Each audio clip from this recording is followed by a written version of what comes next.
Unlike the coronavirus, nature, climate and pollution crisis cannot be stopped by a vaccine. Leaders across the world must gather to push for action.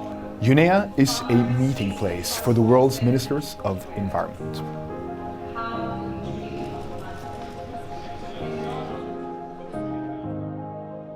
It is a forum and a decision-making body that highlights issues that need special attention. The online UNEA 5 in 2021 provides an opportunity to remind the world that we need to continue our efforts to protect our planet, also in this time of a global pandemic.